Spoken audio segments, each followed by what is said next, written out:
Prosonic experience the finest UPVC windows and doors. 77997 79088. ఇన్స్టాలో పరిచయమైనటువంటి ఓ యువకుడి కోసం ఓ తల్లి తన 15 నెలలైంది. ప్రస్తుతం మనతో పాటు నల్గొండ 2 టౌన్ ఎస్ఐ సైదులు గౌడ్ గారు ఉన్నారు. ఒకసారి ఆయన అడిగి మరింత సమాచారం తెలుసుకుందాం. నమస్తే అండి సైదులు గారు. నమస్తే మేడం, చెప్పండి. ఏం జరిగింది అసలు? ఆ బాబుని అనాథలాగా నల్గొండ బస్ స్టాండ్ లో ఆమె వదిలేసి వెళ్ళిపోయింది. అసలు ఆమె ఎక్కడ? ఆమె హైదరాబాద్ కు సంబంధించిన ఆవిడ అంటున్నారు. ఆ యువకుడిది నల్గొండ అని తెలుస్తోంది. మొత్తం అంతా వివరంగా చెప్పండి. మళ్ళీ చాలా త్వరగా పట్టుకోగలిగారు ఈ కేసులో. మీరు కొన్ని గంటల వ్యవధిలోనే ఆ పిల్లోడిని కన్న తండ్రికి అప్పగించగలిగారు. ఫస్ట్ దానికి హ్యాట్స్ ఆఫ్ మీకు, అంత ఫాస్ట్ గా రియాక్ట్ అయినందుకు. మొత్తం వివరాలు చెప్పండి. థ్యాంక్ యూ అండి. ఇది ఒకటి నా ఒక్క నెలలే కాదు, మా సిబ్బంది మరియు మా యొక్క జిల్లా ఎస్పీ గారి యొక్క ఆర్డర్స్ ప్రకారం ఇదంతా చేయడం జరిగింది. మొట్టమొదటగా మీరు మా ఎస్పీ శరత్ చంద్ర పవార్ ఐపీఎస్ గారికి అభినందనలు తెలియజేయాలని మీ సుమన్ టీవీ యాజమాన్యం కోరుచున్నాము. తప్పకుండా ఎస్పీ గారికి కూడా ప్రత్యేకమైనటువంటి అభినందనలు. ఎందుకంటే ఇంత ఫాస్ట్ గా రియాక్ట్ అయ్యి ఒక చిన్న బాబు తన తండ్రికి చేరుకునేలాగా చేయగలిగారంటే ఎంత స్పీడ్ గా మీరు ఇన్వెస్టిగేషన్ చేసి రియాక్ట్ అయితే ఇది సాధ్యమైందో కదా మేము అర్థం చేసుకోగలము. నిజంగా మీ అందరికీ హ్యాట్స్ ఆఫ్ చెప్తున్నామండి మరోసారి. థ్యాంక్ యూ వెరీ మచ్ అండి. ఈ సంఘటన గురించి వివరాలకు వెళ్ళినట్టయితే మనకు తేదీ 26వ తారీఖు శనివారం రోజు సాయంత్రం 5:30-6 గంటల ప్రాంతంలో మాకు నల్గొండ బస్ స్టాండ్ నుంచి అక్కడ ఆర్టీసీ అధికారులు అంటే కంట్రోలర్ అని ఉంటారు అక్కడ స్టాటిక్ గా ఆర్టీసీ బస్ స్టాండ్ లో ఒక బాబు ఇక్కడ తల్లిదండ్రులు ఎవరు లేరు, ఏడుస్తున్నాడు అని చెప్పేసి సమాచారం వచ్చింది. వెంటనే నేను మా సిబ్బంది బాలకోటి మరియు శ్రీనటోళ్ళని అక్కడ పంపించడం జరిగింది. వాళ్ళు ఆ బాబుని చూసుకొని అక్కడ చుట్టుపక్కల వెతకడం జరిగింది. ఎందుకంటే చాలా వరకు అక్కడ భార్యాభర్తలు గొడవ పడి కూడా కొద్దిగా బాబు అట్లా పిల్లల్ని అక్కడ వదిలేసి మళ్ళీ 10 నిమిషాల తర్వాత వచ్చి మళ్ళీ తీసుకోవడం జరుగుతుంది. సాధారణ అలాంటివి జరుగుతుంటే హ్యాండ్ ఓవర్ చేస్తుంటారు, ఆర్టీసీ వాళ్ళు అయిపోతుంది. కానీ ఎంతసేపు ఒక హాఫ్ అన్ అవర్ వరకు ప్రయత్నం చేసినా ఎవరు రాలేదు. రాకపోయేసరికి వాళ్ళు తెలియజేశారు, సార్ ఎవరు రావట్లేరు, ఇక్కడ బాబు ఒక్కడే ఉన్నాడంటే సరే స్టేషన్ తీసుకురమ్మని స్టేషన్ తీసుకొచ్చినాం. ఆ బాబు 16 నెలలే మాత్రమే, 16 నెలలు ఉండటం వల్ల 15 నుంచి 16 నెలలు ఉంటాయని చెప్తున్నారు. అతను పేరు గాని వాళ్ళ తల్లి పేరు గాని తండ్రి పేరు చెప్పే అవకాశం లేదు. మేము వెంటనే ఇటీవల కాలంలో ఏంటంటే బస్ స్టాండ్ లో ఈ ప్రయాణికుల యొక్క సౌకర్యార్థం మరియు వాళ్ళ యొక్క సేఫ్టీ గురించి మా ఎస్పీ గారు కెమెరాలు పెట్టేయడం జరిగింది. బస్ స్టాండ్ మొత్తం ఎక్కడ ఏ సంఘటన జరిగినా మేము దాన్ని చూసేటందుకు గానీ దాన్ని ట్రేస్ అవుట్ చేసేందుకు గాను దాని యొక్క చాలా హెల్ప్ అయినట్టుందండి ఈ కేసులో. 100% అదే చెప్పుకోవాలండి మనం.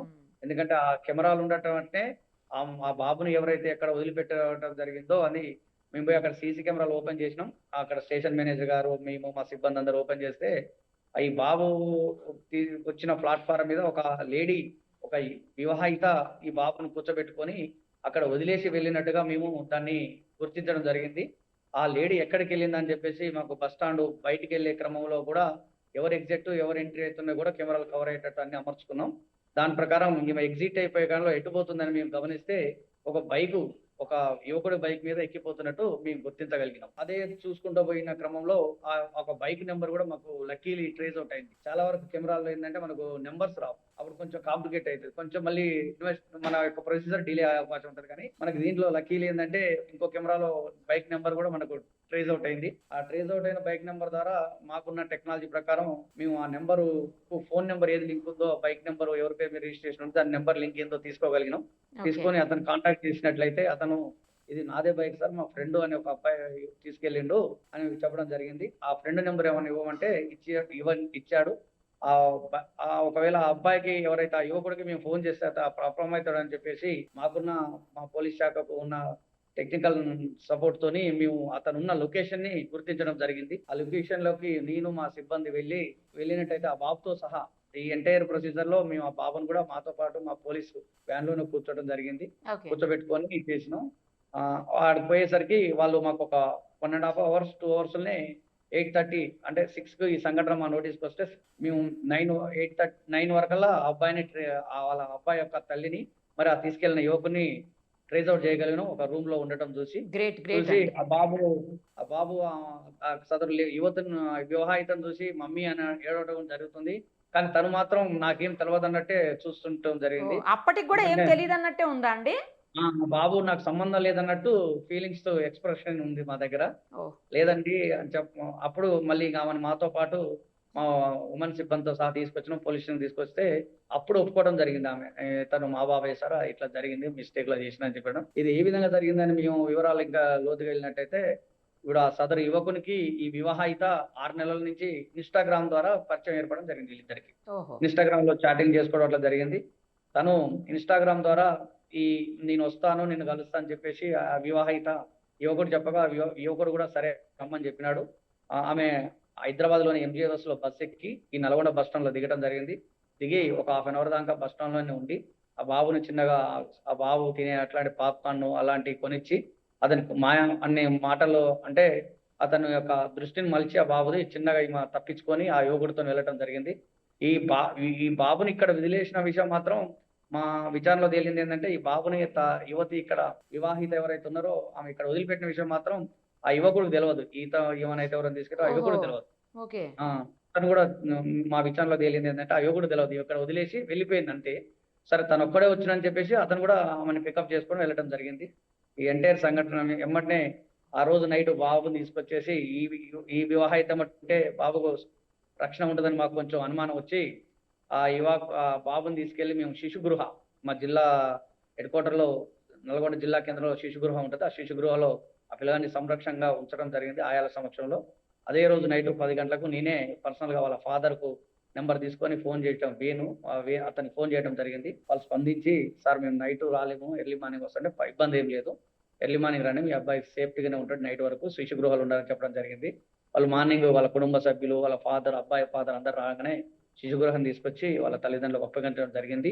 మరియు ఆ తల్లిని కూడా ఆ లేడీని కూడా ఆ రోజు మేము సఖీ సెంటర్లో పెట్టి కౌన్సిలింగ్ చేయడం జరిగింది. సఖీ సెంటర్లో పెట్టించి కౌన్సిలింగ్ ఇవ్వమని చెప్పేసి ఆ సఖీ సెంటర్ నిర్వాహకురాలని వాళ్ళ ఆర్గనైజేషన్ కూడా రిక్వెస్ట్ చేయడం జరిగింది. ఆ రోజంతా కూడా వాళ్ళు కూడా సఖీ సెంటర్లో పెట్టుకొని ఆమెకు కౌన్సిలింగ్ ఇచ్చారు. నెక్స్ట్ రోజు మార్నింగ్ వీళ్ళు వచ్చిన తర్వాత ఆ బాబుని ఆ శిశుగృహం నుంచి తీసుకొచ్చి అప్పగించడం జరిగింది. అదేవిధంగా ఆ లేడీని కూడా సఖీ సెంటర్ ఆ వివాహితను కూడా సఖీ సెంటర్ తీసుకొచ్చి కుటుంబ సభ్యుల ముందర మాట్లాడిస్తే జరిగిన తప్పుకు ఆమె తప్పుగా భావించి భర్తతోని ఆ బాబుని తీసుకొని వెళ్ళిపోవడానికి ఇష్టపడ్డది. వాళ్ళు కూడా మోరెవర్ ఏంటంటే ఈ వివాహితకు తల్లిదండ్రులు లేరు. చిన్నప్పటి నుంచి వాళ్ళ బంధువులంతా కలిసి పెంచి ఆమెకు వివాహం చేయడం జరిగింది కాబట్టి ఇంకా వాళ్ళు కూడా ఆమెని యాక్సెప్ట్ చేసిర్రు. తప్పైనా సరే యాక్సెప్ట్ చేసి ఇద్దరు పిల్లలు ఈ బాబుతో పాటు వాళ్ళకు ఇంకో అమ్మాయి కూడా ఉంది, ఆ బాబు కంటే పెద్దది. వాళ్ళు మళ్ళీ వాళ్ళ కుటుంబం సజావుగా సాగిపోద్ది అని చెప్పేసి కౌన్సిలింగ్ చేసి వాళ్ళతో పాటు తీసుకెళ్లడం జరిగింది.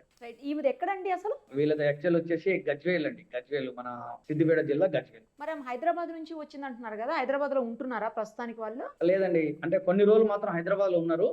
ఈమె మాత్రం ఈ రూట్ అయితే నల్గొండకి ఎలా రాక తెలియక డైరెక్ట్ మా విచారణలో తను ఒప్పుకునేది ఏంటంటే గజ్వేల్ లో బస్ ఎక్కి హైదరాబాద్ పోయి హైదరాబాద్ లో ఎంజీబీఎస్ లో బస్ ఎక్కి మళ్ళీ నల్గొండకు వచ్చినట్టు తెలియజేసి. ఇప్పుడు ఎవరైతే తీసుకువెళ్ళాడో ఈమెను ఆ యువకుడికి కూడా కౌన్సిలింగ్ చేశారా అండి? ఇలాంటి పనులు చేయొద్దని మళ్ళీ చేసినామండి 100% అతను కౌన్సిలింగ్ వాళ్ళ పేరెంట్స్ ని పిలిచి వాళ్ళ పేరెంట్స్ ని వాళ్ళ కుటుంబ సభ్యుల్ని వాళ్ళ గ్రామ పెద్దలను కూడా పిలిచి కౌన్సిలింగ్ చేసి మందలేయటం జరిగింది. ఏమంటాడండి అతను? అంటే ఇంకొకసారి ఇలాంటివి చేయనని చెప్పి ఆమెతోటి రిలేషన్ కట్ చేస్తానని చెప్పాడా? 100% కట్ చేస్తా ఉన్నాడండి. అదే విధంగా అతని యొక్క ఇన్స్టాగ్రామ్ అకౌంట్ డియాక్టివేట్ చేయడం జరిగింది. ఈమె యొక్క ఇన్స్టాగ్రామ్ అకౌంట్ కూడా డియాక్టివేట్ అయిపోయింది. ఈమె చేశారా అండి? ఈమె కూడా చేయవలసింది. చేశాం, ఇన్స్టాగ్రామ్ డియాక్టివేట్ చేశాం. చాలా మంచి పని చేశారండి. చాలా చాలా షార్ట్ టైంలో ఒక చిన్న బాబుకి తల్లిని తండ్రిని మళ్ళీ మీరు దగ్గర చేశారు. ఆ బాబుకి చాలా గ్రేట్ అండి. ఫాస్ట్గా, ఎందుకంటే పోలీసుల దగ్గరికి వెళ్తే చాలా టైం పడుతుంది, తొందరగా సాల్వ్ అవ్వు, మళ్ళీ కోర్టుకు వెళ్ళాలి, ఇదంతా process, lengthy process, long time అని అని అంటుంటారు.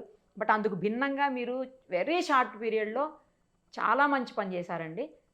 ఆవిడ కనుక మీ మాటలు విని మీ కౌన్సిలింగ్ తోటి మళ్ళీ ఆ బాబుని అలా ఎప్పుడు చేయకుండా ఉండాలని చెప్పేసి కోరుకుందామండి. Thank you very much. Thank you అండి, thank you so much. Suman టీవీలో మీ పర్సనల్ అండ్ బిజినెస్ ప్రమోషన్స్ కోసం కింది నెంబర్కి కాంటాక్ట్ చేయండి.